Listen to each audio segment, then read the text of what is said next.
menggantikan tempat dia. Belum lagi Nabi sempat menjawab, Saidina Abu Bakar mencadangkan nama Syahrilung. Contohlah, lebih kurang macam tu. Umar mencadangkan nama si fulan. Allah menurunkan ayat Al-Quran surah ke-49 ayat pertama Al-Hujurat.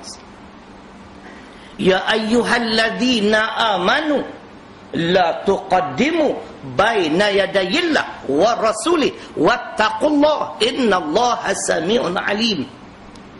Kalau tak salah saya, inilah kisah asbabun nuzul, sebab turun ayat ini menegur perbuatan sahabat yang seolah-olah tidak menghormati Nabi sallallahu alaihi wasallam. Yang bermaksud, wahai orang-orang yang beriman, janganlah kamu mendahului Allah dan Rasul, dan bertakwalah kamu kepada Allah. Sesungguhnya Allah itu maha mendengar lagi maha mengetahui. Mendapat teguran. Nah, kalau tak salah saya, inilah ayat dia. Sebab tu saya sebut kalau tak salah. Kadang-kadang kita pun tersilap juga, tuan-tuan. Terlalu banyak fakta yang nak ingat, kadang-kadang kemungkinan berlaku.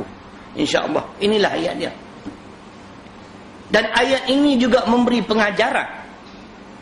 Apabila Allah dan Rasul telah mengadakan satu ketetapan dalam urusan kehidupan kita, manusia tidak boleh sama sekali memandai-mandai nak meminda, apatah lagi nak menolak ketetapan Allah dan Rasul. Yang tidak diajar oleh Allah dan Rasul, itu tak ada masalah. Fikir sendiri, buatlah. Undang-undang jalan raya, takkan Allah Rasul nak ajar Pak Haji cerai ya? Nak masak gulai pun Nabi kena ajar payah lah.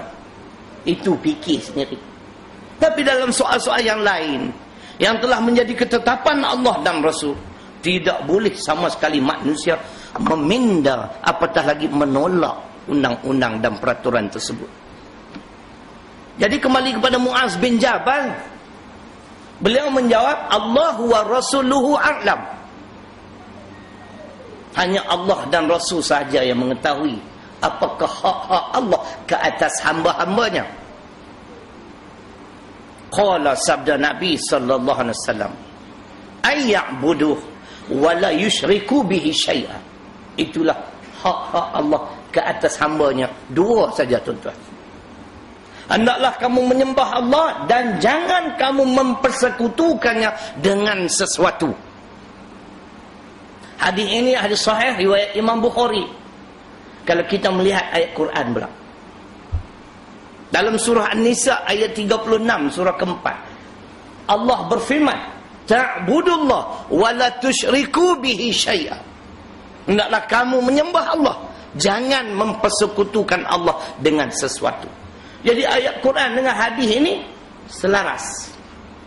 Persoalannya, apakah kita hari ini umat Islam tidak menyembah Allah, Pak Haji?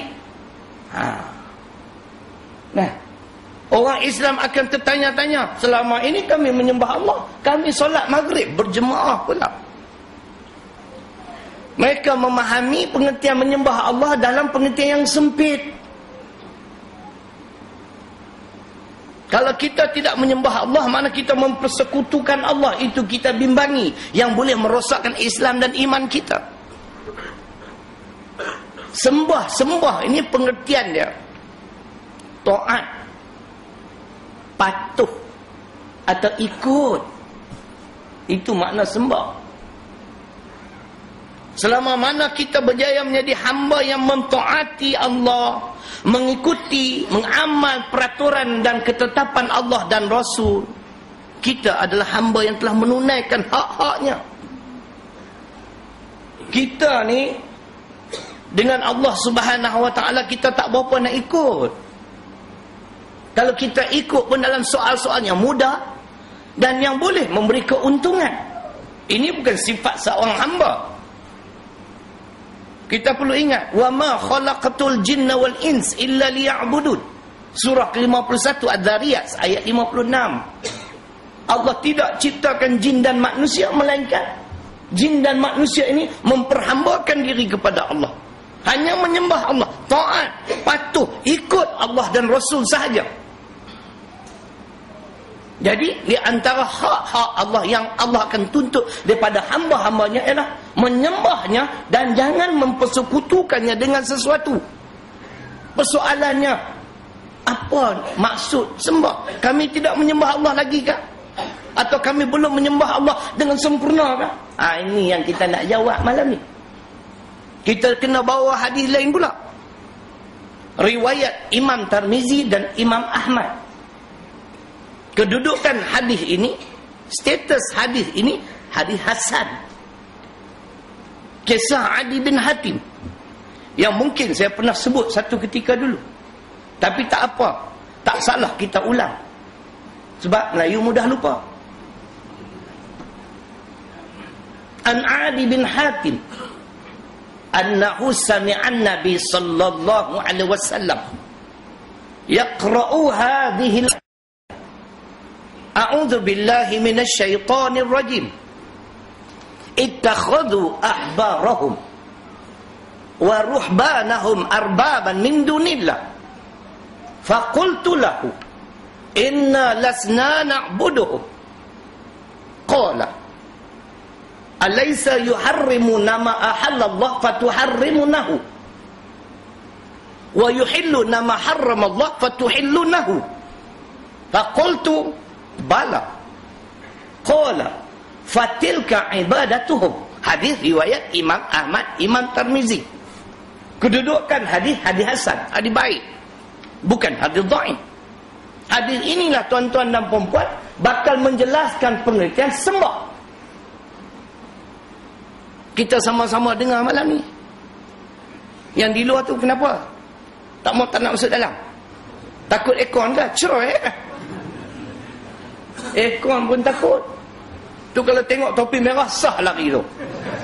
Dia kata FRU. Yang datang bomba. Bomba nak tumpang solat. Hadis ini bakal menjelaskan pengertian sembah. Inilah hadis dia.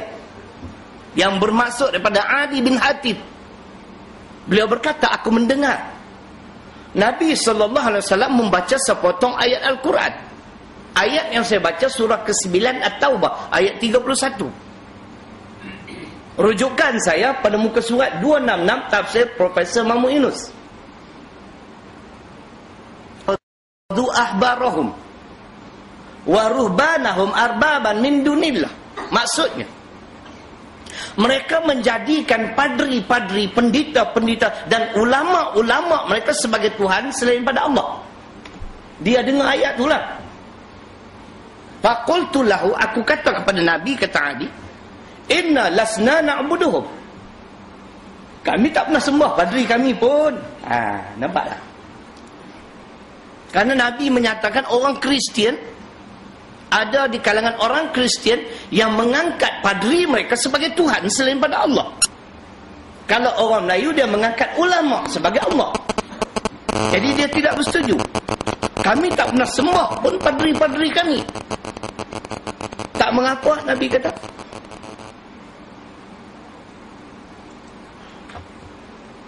Aku nak tanya kepada kamu dua soalan. Qala, sabda Nabi sallallahu alaihi wasallam, alaysa yuharrimu nama ahallallah fatuharrimunahu wa yuhillu nama harramallah fatuhillunahu. Dua soalan Nabi tanya.